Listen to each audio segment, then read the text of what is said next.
The Season 3 trailer for House of the Dragon dropped February 19th, earlier this year. 8 episodes again, just like Season 2, and they're going to be coming out in June later this year. And if you're sticking close to Fire and the Blood, the book by George R.R. Martin, we're going to enter the bloody stretch of the dance. Dragon warfare, political betrayal, what looks very much like the Battle of Gully. And remember, everything that happens here eventually leads to the world we see in Game of Thrones, where dragons basically become myths. Let's get right into it.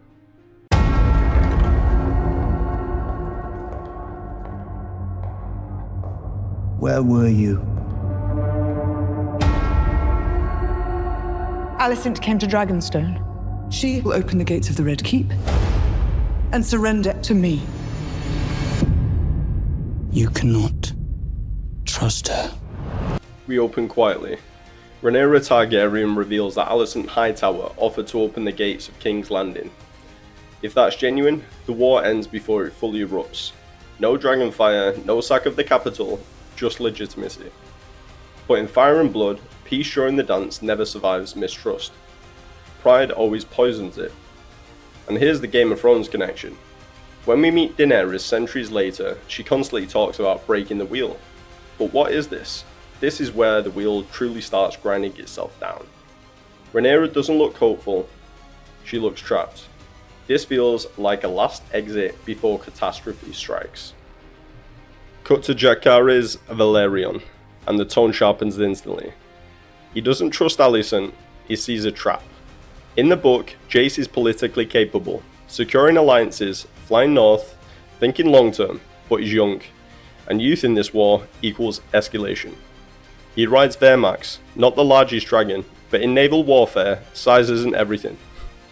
Precision and positioning matter. And this is very Game of Thrones energy actually. Think Robb Stark, young, strategic, confident, but operating in a world where one wrong move changes everything. The war shifts here. No longer just queens maneuvering, it's sons inheriting grudges. And then we get that shot. Aemond Targaryen on the Iron Throne. Not asking, not waiting, just taking up space. In Fire and Blood, once Aegon is weakened, Aemond becomes the Green's true military force. He's cold, patient and tactical. And he commands Vhagar, the last living dragon from Aegon's conquest. And that's actually massive because by the time of Game of Thrones, dragons are small, newly reborn creatures under Daenerys. Here, they're ancient war machines. Vhagar is closer to a flying siege weapon than a pet. When Aegon sits on the throne, it feels less like ambition and more like inevitability. A new dawn is coming. A new line of unsullied kings. You are the Queen of Dragons. You have an The fleet's assembling almost certainly points to the Battle of Gully. This battle in the books is enormous, involving the Valyrian fleet, foreign alliances, and multiple dragons fighting over the open water. Open sea warfare is unpredictable. No walls like Blackwater, no choke points like King's Landing in Game of Thrones, just wood and dragon fire. And historically, this battle devastates Rhaenyra's position emotionally and politically. You can almost feel the shift here. The moment the war becomes irreversible. absolute power within your grasp.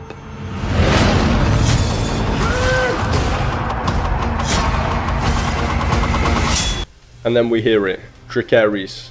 And once the dragons start torching fleets at sea, that's not tactical maneuvering anymore, that's annihilation. In Fire and Blood, dragonfire melts steel and stone, ships don't survive that.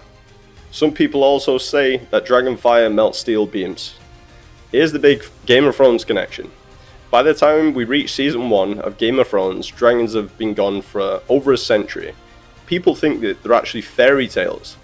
This war, the exact level of dragon on dragon combat is why. The dance isn't just a civil war, it's the beginning of a dragon extinction. Soon or late, Rhaenyra will send her new dragons here.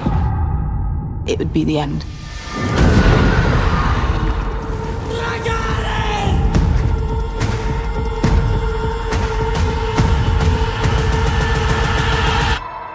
Moving forwards towards the end of the trailer, this montage focuses on Daemon Targaryen.